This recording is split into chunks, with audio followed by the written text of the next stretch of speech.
ಈ ಒಂದು ಪತ್ರಿಕಾಗೋಷ್ಠಿಗೆ ಮಾಧ್ಯಮ ಮಿತ್ರರಿಗೆ ಮತ್ತು ನಮ್ಮ ಎಲ್ಲ ಕಾರ್ಮಿಕ ಮುಖಂಡರಿಗೆ ಸ್ವಾಗತವನ್ನು ಕೋರ್ತಾ ಇದ್ದೀನಿ.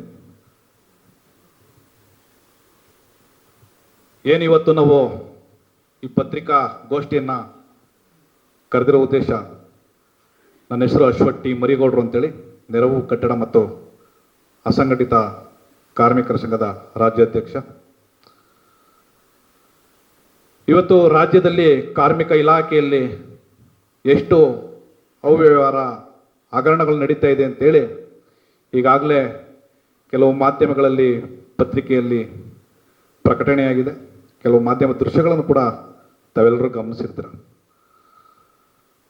ನಾವೆಲ್ಲರೂ ರಾಜ್ಯಾದ್ಯಂತ ಎಲ್ಲ ಜಿಲ್ಲೆಗಳಿಂದ ಸಾವಿರಾರು ಕಾರ್ಮಿಕ ಸಂಘಟನೆಗಳು ಸಾವಿರಾರು ಮನವಿಗಳನ್ನು ಕೊಟ್ಟರೂ ಕೂಡ ನಮ್ಮ ಮಾನ್ಯ ಕಾರ್ಮಿಕ ಸಚಿವರು ಸಂತೋಷ್ ಲಾಡ್ರವರು, ಅಧಿಕಾರಿಗಳು ಮೊದಲೇ ಹೇಳ್ತಾರಲ್ಲ ದಪ್ಪು ಚರ್ಮದವರು ಅಂತೇಳಿ, ಆ ನಿಟ್ಟಿನಲ್ಲಿ ಯಾವುದನ್ನು ಒಂದು ಮನವಿಗಳನ್ನು ಲೆಕ್ಕಿಸದೆ ಅದನ್ನು ಒಂದು ಕಸದ ಪುಟ್ಟಿಗೆ ಉಪಯೋಗಿಸ್ಕೊಳ್ಳೋ ರೀತಿಯಲ್ಲಿ ನಮ್ಮ ಮನವಿಗಳನ್ನು ಸೈಡ್ಗೆ ಹಾಕ್ತಾ ಇದ್ದಾರೆ. ಈಗಾಗಲೇ ಸುಮಾರು ಬಾರಿ ಇದ್ರ ವಿರುದ್ಧ ನಾವು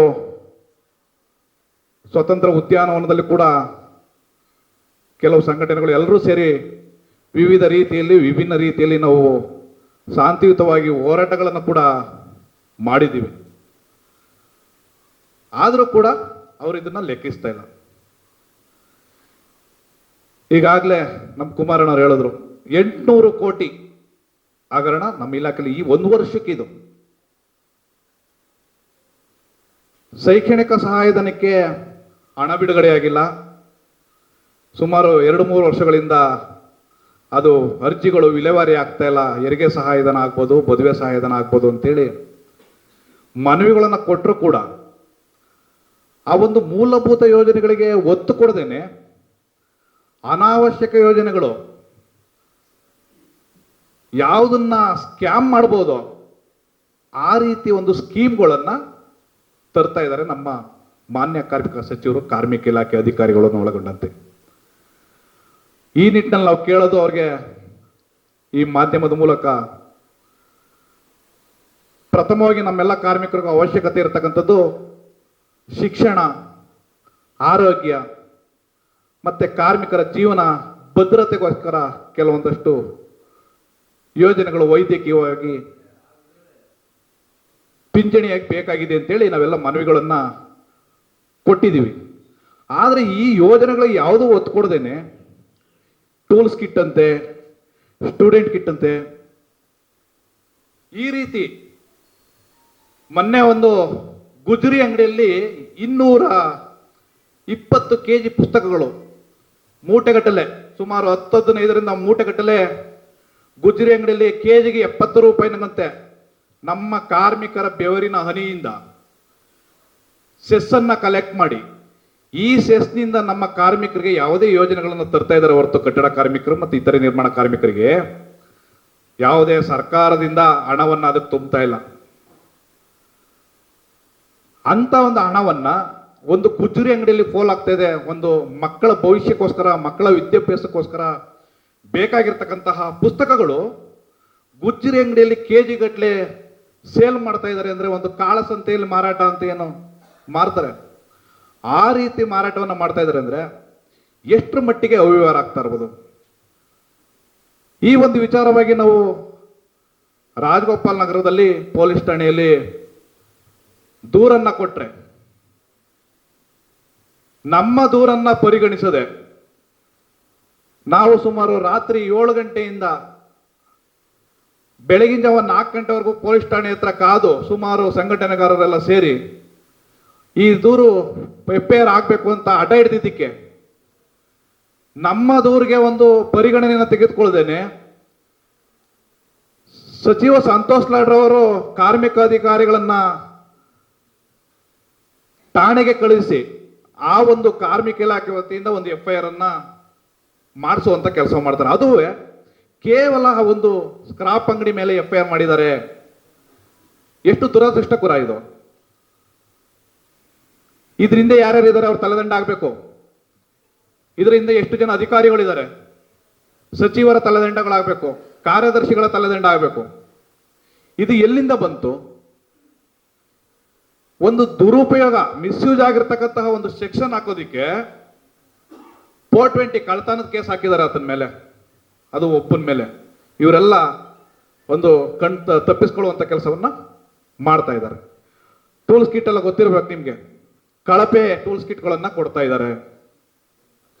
ಮೊನ್ನೆ ಒಬ್ರು ರಾಜಕೀಯ ಪ್ರತಿನಿಧಿಗಳು ಅಧಿವೇಶನದಲ್ಲಿ ಪ್ರಸ್ತಾಪ ಕೂಡ ಮಾಡಿದ್ರು ಹ್ಯುಮ್ಯಾನಿಟಿ ಕಿಟ್ಸ್ ಬಗ್ಗೆ.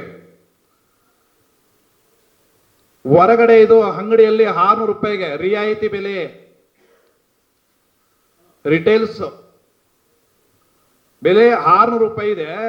ನೀವು ಯಾಕೆ ಸ್ವಾಮಿ ಇದಕ್ಕೆ 2400 ರೂಪಾಯಿ 600 ರೂಪಾಯಿನ ನಿಗದಿ ಮಾಡಿದ್ದೀರಾ ಅಂದ್ರೆ, ಅದಕ್ಕೆ ಬೇಜವಾಬ್ದಾರಿತನದ ನಮ್ಮ ಸಚಿವರು, ನಾನು ಅದನ್ನೆಲ್ಲ ಪ್ರತಿಯೊಂದು ಪರಿಶೀಲನೆ ಮಾಡಕ್ಕಲ್ಲ, ಅಂಗಡಿಗೆ ಹೋಗಿ ನಾನು ಚೆಕ್ ಮಾಡ್ಬೇಕಿತ್ತ ಇದು 600 ರೂಪಾಯಿ ಸಿಗುತ್ತೆ ಅಂತ. ಅಂದ್ರೆ ಎಷ್ಟು ಬೇಜವಾಬ್ದಾರ ಅಂದ್ರೆ, ಇದು ಆಲ್ರೆಡಿ ಅವ್ರು ನಿಗದಿ ಆಗ್ಬಿಟ್ಟಿದ್ದಾರೆ. ಒಂದು ವಸ್ತುನ ನಾವು ಕೊಂಡ್ಕೋಬೇಕಾದ್ರೆ 100 ಕಡೆ ವಿಚಾರಿಸ್ತೀವಿ, ಇದು ಗುಣಮಟ್ಟ ಇದೆಯಾ, ಕಡಿಮೆ ಬೆಲೆಗೆ ಎಲ್ಲಿ ಸಿಗುತ್ತೆ, ಈ ರೀತಿ 106 ಕಡೆ ವಿಚಾರಿಸ್ಕೊಂಡ್ ಬರ್ತೀವಿ. ಅಂಥದ್ರಲ್ಲಿ ಒಂದು ಕಾರ್ಮಿಕರ ಸೆಸ್ ಹಣ ದುರುಪಯೋಗ ಆಗ್ತದೆ ಅನ್ನೋ ಒಂದು ಗಮನದಲ್ಲೂ ಇಟ್ಕೊಳ್ಳದೇನೆ 600 ರೂಪಾಯಿ ಸಿಗುವಂತ ವಸ್ತುನ 2500 ರೂಪಾಯಿಗೆ, ಮತ್ತೆ ಇಲ್ಲಿ ಕಿಟ್ಗಳಲ್ಲಿ ಸೇಫ್ಟಿ ಕಿಟ್ಗಳನ್ನ, ಸುರಕ್ಷಿತ ಕಿಟ್ಗಳನ್ನ ತಮ್ಮ ಮುಂದೆ ಇಟ್ಟಿದ್ದೀವಿ.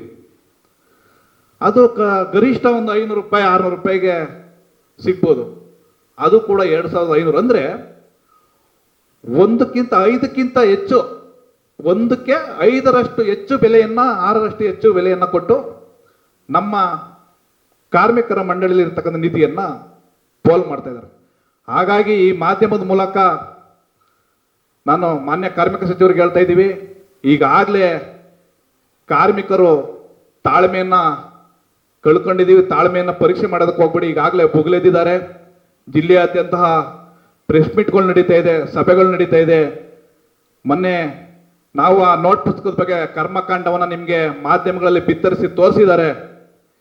ಇದನ್ನೆಲ್ಲ ಆದಷ್ಟು ಬೇಗ ಎಚ್ಚೆತ್ತು ಗಮನದಲ್ಲಿತ್ಕೊಂಡು ಮೂಲಭೂತ ಯೋಜನೆಗಳಿಗೆ ಒತ್ತು ಕೊಟ್ಟು ಅನಾವಶ್ಯಕ ಯೋಜನೆಗಳನ್ನ ಬಿಟ್ಟು, ಏನು ಶೈಕ್ಷಣಿಕ ಸಹಾಯಧನ, ಮದುವೆ ಸಹಾಯಧನ, ಹೆರಿಗೆ ಸಹಾಯಧನ, ವೈದ್ಯಕೀಯ ಸಹಾಯಧನ, ಈ ರೀತಿ ಒಬ್ಬ ಕಾರ್ಮಿಕನ ಜೀವನಕ್ಕೆ ಭದ್ರತೆ ಉಳ್ಳ ಸೌಲಭ್ಯಗಳನ್ನ ಗಮನ ಕೊಡಿ. ಈ ಪೋಲಾಗುವಂತ, ದುರುಪಯೋಗ ಆಗುವಂತ ಅನಾವಶ್ಯಕ ಯೋಜನೆಗಳನ್ನ ಕೈ ಬಿಡಿ ಅಂತೇಳಿ ಈ ಮೂಲಕ ಅವ್ರು ನಾವು ದಯವಿಟ್ಟು ಮನವಿ ಮಾಡ್ಕೊಳ್ತಾ ಇದ್ದೀವಿ.